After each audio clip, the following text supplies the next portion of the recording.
Video ini didukung oleh Ashiri Art, kontraktor rancang bangun masjid, arsitektur, dan kaligrafi.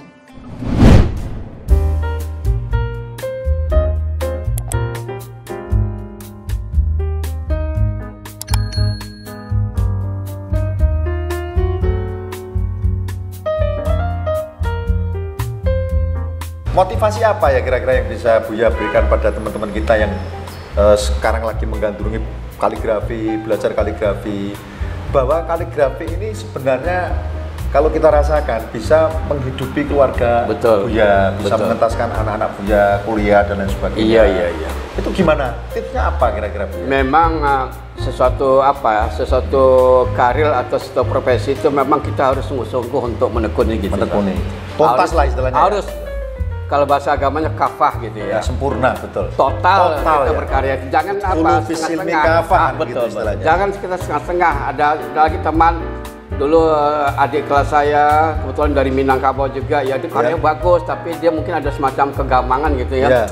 Malah dia makin aktivitasnya malah karya sifatnya yang sifatnya pragmatis gitu. Pragmatis ya, betul. Ada karya bikin monumen lalu dia ini gitu dapat hasil langsung. Sebetulnya memang ini perlu kesabaran kita untuk berkarya kaligrafi ini. Ya, sementara istiqomah di kaligrafi ini betul, sulit. memang sulit dan juga konsumennya, kolektornya kan terbatas. Terbatas masalahnya. Malah waktu dulu diskusi tahun 86 87 di Semarang waktu pameran kaligrafi nasional juga. Ya. Pas diskusi dengan Pak Amir Yahya, ada yang lain juga ya Pak Syarjudin, ini Saiful Anam satu-satunya pelukis yang paling berani mempertaruhkan karirnya dengan kaligrafi gitu. Betul. Sampai begitu ya? Begitu. Kalau saya sendiri kan enggak. Kan kalau saya pameran di Eropa abstrak. Ya. Kalau di Arab Saudi, Timur Tengah mungkin kaligrafi gitu. Ya. Dia seperti orang jualan gitu ya. Kalau saya enggak bisa ya. Saya istiqomah kaligrafi aja gitu. Betul itu. Tapi alhamdulillah bisa menghidupi keluarga walaupun tertatih-tatih gitu ya, sejak tahun 80-an ya. Alhamdulillah saya punya anak 3. Yang pertama selesai S2 bukan S2, malah yang pertama itu hanya D3 untuk desain komunikasi DKV ya. Sekarang dia kerja di sebuah penerbit koran gitu ya, sebagai desainer atau sebagai tata letak ini koran. Lalu yang putri kedua itu alhamdulillah sebagai apoteker gitu. Apoteker ya. Yang 3 alhamdulillah udah selesai juga kuliahnya. Alumni Universitas Ahmad Dahlan jurusan Fakultas Ekonomi Akuntansi gitu Ustaz. Iya, dari kaligrafi loh ini. Murni dari kaligrafi. Murni dari kaligrafi bisa memang perlu kesabaran. Dan juga saya ini ke keluarga itu mohon sabar gitu. Seorang pelukis kaligrafi khususnya juga tidak seperti pelukis lain. Dia tuh mungkin walaupun berhasil berkarya 1 bulan sekian buah atau 2 karya, tapi belum tentu jadi hasil. Jadi hasil. Betul. Lain kalau warung makan Padang. Iya, tiap hari itu. Beli bahan pagi ya.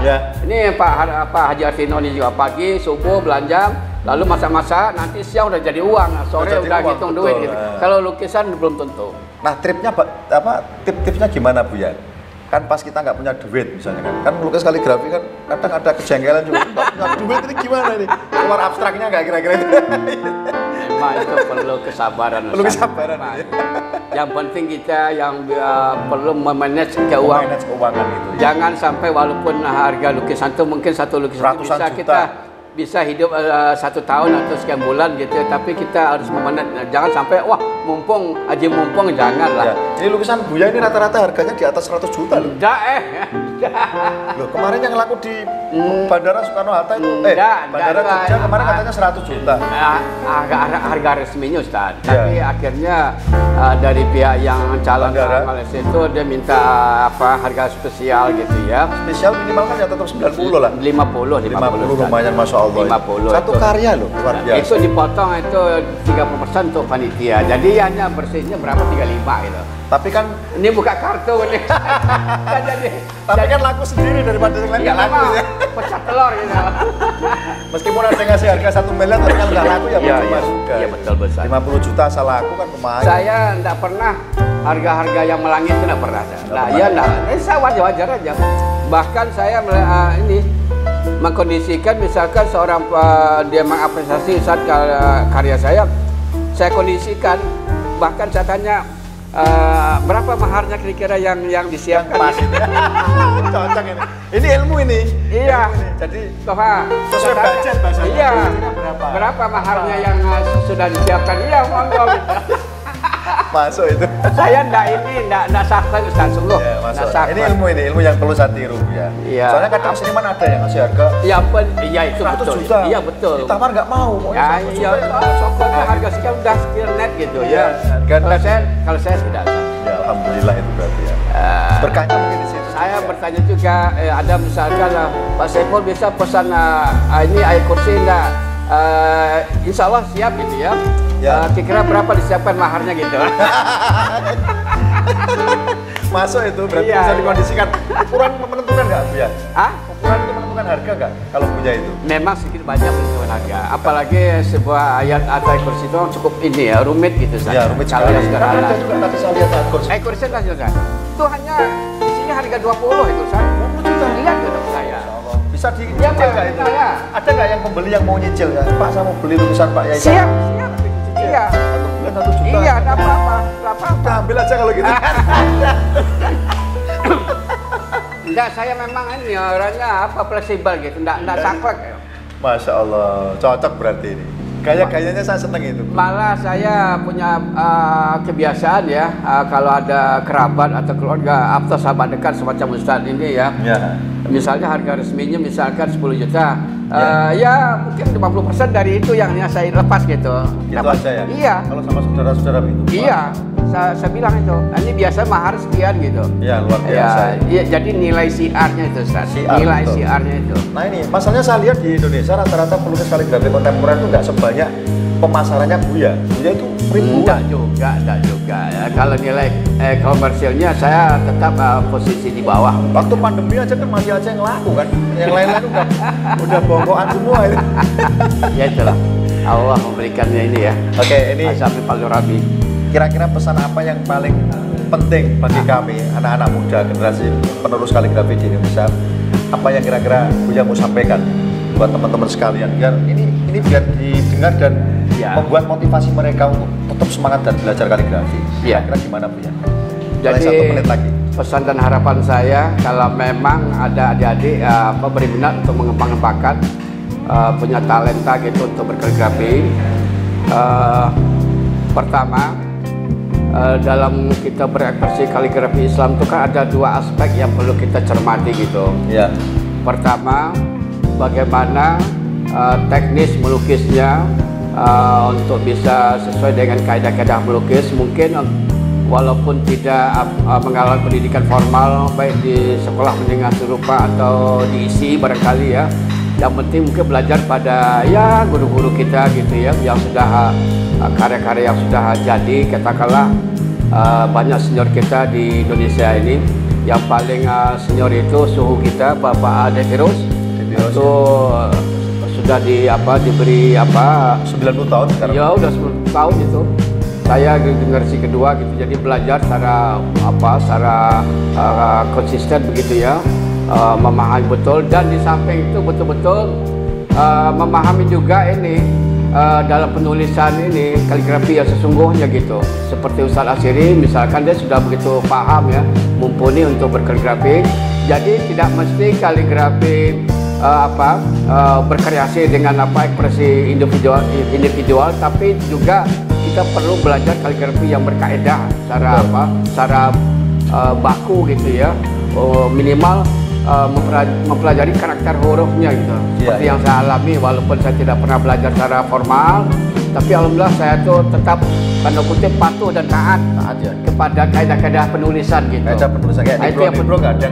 Insya Allah Ustaz. Ya saya pun ini kelebihannya di situ. Insya Allah saya sangat hati-hati masalah ini, apalagi kutipan sebuah. Nggak ada kelewat. Wah itu Ustaz. Jadi antara perpaduan 2 unsur tadi itu adik-adik yang perlu dicermati betul gitu ya. Sementara ada dari alumni pondok atau madrasah yang begitu piawai dalam berkaligrafi, khatnya bagus ya, tapi mungkin rupanya dari seni lukisnya mungkin itu. Jadi saling inilah bersinergi. Betul, saling bersinergi. Kalau teman-teman kita dari seni rupa yang alumni ISI atau semester itu betul dia juga secara teknis oke, tapi juga perlu dia belajar secara kaligrafi yang berkaidah, saling bersinergi. Saling bersinergi, itulah intinya Ustaz. Oke, teman-teman pecinta kaligrafi dan pemirsa PSKG TV dimanapun Anda berada, panteng terus channel PSKG TV. Mudah-mudahan tontonan dan tayangan dari kami semua di sini berserta kru mudah-mudahan memberi manfaat dan dampak positif pada kita semuanya. Amin. Amin. Billahi taufik wal hidayah. Wassalamualaikum warahmatullahi wabarakatuh. Waalaikumsalam warahmatullahi wabarakatuh. Alhamdulillah. Alhamdulillah. Ini teman-teman coba perhatikan ini gaya Saifuli ya ini. Iya, basmalah. Kombinasi antara gaya kaligrafi kontemporer khas Buya Saiful sama model-model Padang. Minang. Latinnya juga sama ini, Latin aja. Iya, memang nyatu loh. Nyatu. Dulu dengar-dengar logo Lemka itu yang buat juga. Betul. Iya, tahun 885 apa 8 berapa itu? Salah satu tahun ini gaya Pak Saiful. Iya. Wah, sampai sekarang saya akan menandatangani prasasti ini. Termasuk logo MUI. Mantap, masalah tetanggannya. Tetanggannya no. 2001. Masalah. Berapa ini ya? Apa pesannya? Apa ini ya? Apa pesannya sama saya gitu? Semoga apa gitu. Sekolah saja apa nak ya lawan. Biasa. Rumah kaligrafi. Ambil tuh. Saiful. Terbaik. Alhamdulillah. Keren. Masya Allah. Keren banget. Alhamdulillah. Terima kasih Ustaz. Toha lagi. Ini dari Sulaiman di sini nih. Iya, Mas. Luar biasa. Ya. Sulaiman.